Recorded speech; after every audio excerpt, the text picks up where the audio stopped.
প্রতারণার শিকার হলেন ঢালিউড চিত্রনায়িকা নুসরাত ফারিয়া। তাও জানোতানো নয়, একেবারে গুরুতর। তার নাম ও ছবি ব্যবহার করে একটি ভুয়া প্রোফাইল তৈরি করা হয়েছে এবং ওই আইডি থেকে মানুষের কাছে টাকা চাওয়া হচ্ছে বলে জানিয়েছেন অভিনেত্রী নিজেই। সোমবার দুপুরে নিজে অফিসিয়াল ফেসবুক পেজে ওই ভুয়া আইডির একটি স্ক্রিনশট প্রকাশ করে সবাইকে সতর্ক করেছেন অভিনেত্রী। নুসরাত ফারিয়া স্পষ্ট উল্লেখ করেছেন, কেউ আমার ছবি ও পরিচয় ব্যবহার করে ভুয়া নাম্বার দিয়ে মানুষের কাছ থেকে টাকা চাইছে। এটা সম্পূর্ণ প্রতারণা। আমার সঙ্গে এর কোনো সম্পর্ক নেই। শুধু তাই নয়, ভক্ত ও সাধারণ মানুষের উদ্দেশ্যে পরামর্শ দিয়েছেন অভিনেত্রী। তিনি উল্লেখ করেছেন, ভুয়া প্রোফাইলটির পোস্টে প্রতিক্রিয়া দেবেন না, কারো কথায় টাকা পাঠাবেন না, অবিলম্বে এমন প্রোফাইল রিপোর্ট করুন।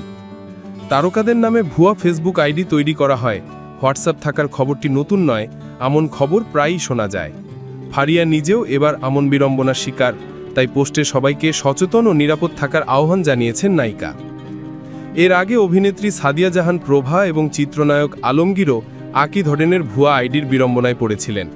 আলমগীরের বিষয়ে তার মেয়ে আখি আলমগীর সতর্ক করেছিলেন, আর প্রভা নিজেই বিষয়টি নিয়ে কথা বলেছিলেন।